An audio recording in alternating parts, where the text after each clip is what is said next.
जय हिंद साथियों, स्वागत है आपका अपने YouTube चैनल शिक्षा सागर अकेडमी पे। कैसे हैं साथियों आप? आशा करता हूँ आप बहुत अच्छे, स्वस्थ और मस्त होंगे। साथियों, आज हम जीव विज्ञान से संबंधित कुछ महत्वपूर्ण प्रश्न लेके आए हैं जो एग्जाम में आने की काफ़ी संभावना है। साथियों, जितने भी प्रश्न हैं साथियों, ये एग्जाम की दृष्टि से काफ़ी महत्वपूर्ण है। तो साथियों, आपसे विनती है कि आप वीडियो को बिना स्किप किए वीडियो को पूरा देखिएगा, क्योंकि साथियों जितने भी प्रश्न हैं काफ़ी इंपॉर्टेंट प्रश्न हैं। तो चलिए साथियों, बिना किसी देरी के प्रश्नों की ओर बढ़ते हैं। साथियों, स्क्रीन पे आपको प्रश्न नंबर 1 दिखाई दिया होगा कि जीव विज्ञान के जनक किन्हें कहा जाता है। साथियों, प्रश्न है कि जीव विज्ञान के जनक किन्हें कहा जाता है। ऑप्शन ए है अरस्तु, ऑप्शन बी है हेरोडोट्स, ऑप्शन सी है आइवानोवास्की और ऑप्शन नंबर डी है रॉबर्ट हुक। साथियों, प्रश्न है कि जीव विज्ञान के जनक किन्हें कहा जाता है, तो साथियों इसका सही उत्तर होगा ऑप्शन नंबर ए। साथियों, जीव विज्ञान के जनक अरस्तु को माना जाता है। तो ऑप्शन नंबर ए साथियों इसका सही उत्तर है। और साथियों, हेरोडोट्स है जो ये इतिहास के जनक हैं। साथियों, हेरोडोट्स इतिहास के जनक हैं और आइनोवास्की साथियों ये वायरस के जनक हैं। साथियों, वायरस की खोज करने वाले ये आइवानोविस्की थे। और रॉबर्ट हुक साथियों या कोशिका के जनक हैं। किसके हैं? या कोशिका के जनक हैं साथियों, रॉबर्ट हुक। और साथियों, इस प्रश्न का सही उत्तर है जीव विज्ञान के जनक किन्हें कहा जाता है। तो साथियों, जीव विज्ञान और जंतु विज्ञान दोनों के जनक अरस्तु को माना जाता है। चलिए अगले प्रश्न की ओर बढ़ते हैं। साथियों, प्रश्न नंबर 2 दिखाई दिया है कि साइटोलॉजी कहलाता है। साथियों, साइटोलॉजी किसका अध्ययन कहलाता है? ऑप्शन ए है रोगों का अध्ययन, ऑप्शन नंबर बी है चट्टानों का अध्ययन, ऑप्शन नंबर सी है मिट्टी का अध्ययन और ऑप्शन नंबर डी है कोशिकाओं का अध्ययन। साथियों, प्रश्न की साइटोलॉजी कहलाता है। साथियों, साइटोलॉजी कोशिकाओं का अध्ययन कहलाता है। ऑप्शन नंबर डी साथियों इसका सही उत्तर है।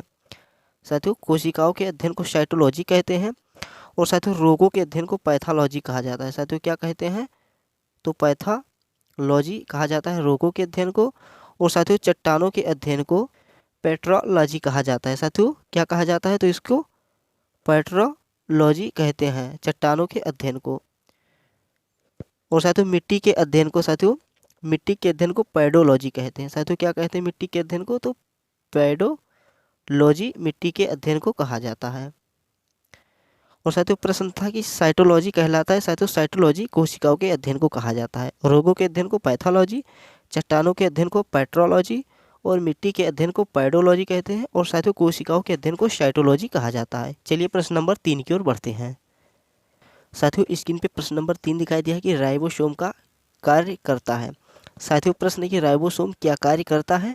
ऑप्शन ए है प्रोटीन संश्लेषण, ऑप्शन बी है प्रकाश संश्लेषण, ऑप्शन सी है वसा संश्लेषण और ऑप्शन नंबर डी है उपयुक्त में सभी। साथियों, प्रश्न की राइबोसोम क्या कार्य करता है। तो साथियों, राइबोसोम जो है यह प्रोटीन का संश्लेषण करता है। ऑप्शन नंबर ए साथियों इसका सही उत्तर है। साथियों, राइबोसोम प्रोटीन का संश्लेषण करता है। ऑप्शन नंबर ए इसका सही उत्तर है। चलिए अगले प्रश्न की ओर बढ़ते हैं। साथियों, प्रश्न नंबर 4 दिखाई दिया है। काफ़ी अच्छा प्रश्न है साथियों। साथियों, प्रश्न है कि निम्नलिखित में से किस जलीय जंतु में गलफड़े नहीं पाए जाते हैं। साथियों, प्रश्न है कि निम्नलिखित में से किस जलीय जंतु में गलफड़े नहीं पाए जाते हैं। साथियों, प्रश्न को ध्यान से पढ़िए। साथियों, प्रश्न है कि किस जलीय जंतु में गलफड़े नहीं पाए जाते हैं। ऑप्शन ए है ऑक्टोपस, ऑप्शन बी है स्क्विड, ऑप्शन सी है क्लाउन फिश और ऑप्शन नंबर डी है व्हेल। तो साथियों, इस प्रश्न का सही उत्तर होगा ऑप्शन नंबर डी व्हेल। साथियों, व्हेल जो है इसमें जो है गलफड़े नहीं पाए जाते हैं। तो इस प्रश्न का सही उत्तर है ऑप्शन नंबर डी साथियों इसका राइट आंसर है। साथियों, प्रश्न था कि निम्नलिखित में से किस जलीय जंतु में गलफड़े नहीं पाए जाते हैं। तो सही उत्तर है ऑप्शन नंबर डी व्हेल में। चलिए अगले प्रश्न की ओर बढ़ते हैं।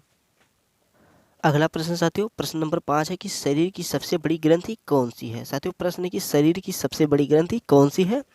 ऑप्शन ए है यकृत, ऑप्शन बी है अमाशय, ऑप्शन सी है थायराइड और ऑप्शन नंबर डी है लार ग्रंथि।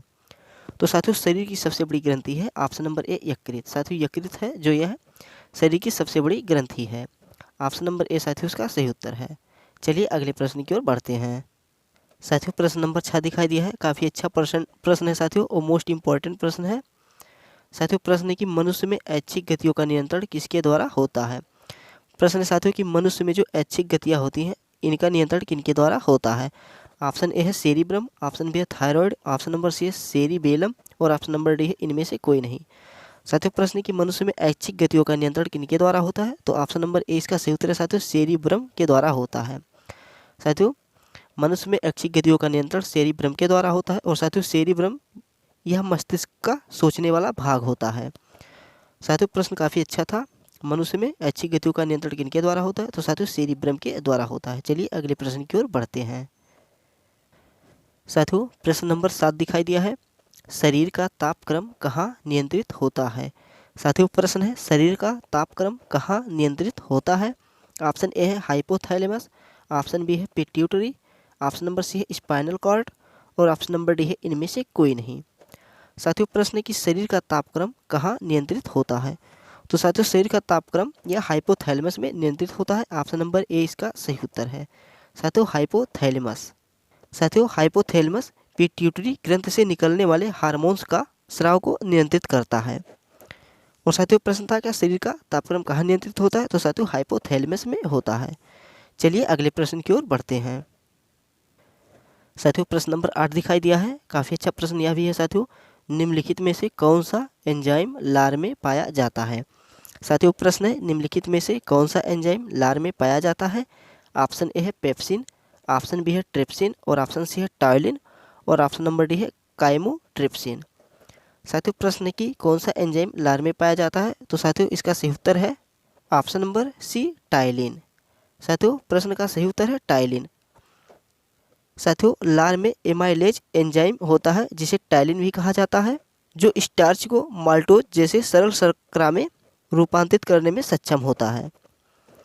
और साथियों प्रश्न था कि कौन सा एंजाइम लार में पाया जाता है? तो ऑप्शन नंबर सी इसका सही उत्तर है टायलिन। चलिए अगले प्रश्न की ओर बढ़ते हैं। साथियों प्रश्न नंबर 9 है, मनुष्य के मस्तिष्क की सबसे बाहरी झिल्ली है। साथियों प्रश्न है कि मनुष्य के मस्तिष्क की सबसे बाहरी झिल्ली है। ऑप्शन नंबर ए है पियामीटर, ऑप्शन नंबर बी है ह्यूरामीटर, साथियों ह्यूरा नहीं ड्यूरामीटर, साथियों ड्यूरामीटर। और साथियों ऑप्शन नंबर सी है ए और बी दोनों और ऑप्शन नंबर डी है इनमें से कोई नहीं। साथियों प्रश्न है कि मनुष्य के मस्तिष्क की सबसे बाहरी झिल्ली है, तो साथियों इसका सही उत्तर है ऑप्शन नंबर बी ड्यूरामीटर। साथियों ड्यूरामीटर मनुष्य के मस्तिष्क की सबसे बाहरी झिल्ली है। ऑप्शन नंबर बी साथियों इसका सही उत्तर है। चलिए अगले प्रश्न की ओर बढ़ते हैं। साथियों प्रश्न नंबर 10 है, काफ़ी अच्छा प्रश्न है, काफ़ी मोस्ट इम्पॉर्टेंट प्रश्न भी है साथियों, कि वह प्रक्रिया जिसके द्वारा मनुष्य श्वसन को, साथियों मनुष्य श्वसन को ग्रहण करता है और छोड़ता है, यह प्रक्रिया कहलाती है। साथियों प्रश्न है कि वह प्रक्रिया जिसके द्वारा मनुष्य श्वसन को ग्रहण करता है और छोड़ता है, यह प्रक्रिया कहलाती है। ऑप्शन नंबर ए श्वसन, ऑप्शन नंबर बी निःश्वसन, ऑप्शन नंबर सी श्वासोच्छ्वास और ऑप्शन नंबर डी इनमें से कोई नहीं। तो साथियों इसका सही उत्तर क्या होगा? साथियों वह प्रक्रिया जिसके द्वारा मनुष्य श्वसन को ग्रहण करता है और छोड़ता है, यह प्रक्रिया श्वासोच्छ्वास कहलाती है। तो ऑप्शन नंबर सी इसका साथियों सही उत्तर है। साथियों श्वासोच्छ्वास इसका सही उत्तर है। ऑप्शन नंबर सी साथियों राइट आंसर है। साथियों श्वसन को ग्रहण करना और छोड़ने की प्रक्रिया श्वासोच्छ्वास कहलाती है। चलिए अगले प्रश्न की ओर बढ़ते हैं। साथियों प्रश्न नंबर 11 है, काफ़ी अच्छा प्रश्न है साथियों, इसका उत्तर आपको कमेंट बॉक्स में बताना है। साथियों इसका उत्तर आपको कमेंट में बताना है कि इनमें से किस विटामिन, साथियों इनमें से किस विटामिन सी में प्रचुर मात्रा में पाई जाती है? साथियों इनमें से किस में विटामिन सी प्रचुर मात्रा में पाई जाती है? ऑप्शन ए है आंवला, ऑप्शन बी है दूध, ऑप्शन सी है चावल, ऑप्शन नंबर डी है दाल। साथियों प्रश्न बताना है कि विटामिन सी प्रचुर मात्रा में इनमें से किस में पाई जाती है। तो आशा करता हूँ साथियों वीडियो अच्छा लगा होगा। साथियों अगर वीडियो अच्छा लगा तो प्लीज़ वीडियो को लाइक कर दीजिए और साथ ही अगर आप चैनल पर नए हैं तो चैनल को सब्सक्राइब करना मत भूलिएगा, क्योंकि साथियों इस चैनल पर डेली इसी तरह के वीडियोज़ आते रहते हैं जो आपकी एग्जाम के लिए काफ़ी हेल्पफुल साबित होती है। और साथियों कमेंट में ज़रूर बताना कि कंटेंट कैसा था। और साथियों जो यह प्रश्न नंबर 11 है इसका उत्तर भी आपको कमेंट बॉक्स में ज़रूर बताना। तो चलिए साथियों मिलते हैं किसी अगले वीडियो में किसी अच्छी टॉपिक के साथ, बेहतर से बेहतर कंटेंट के साथ। तब तक के लिए जय हिंद, जय Bharat, Vande Mataram, take care, bye bye.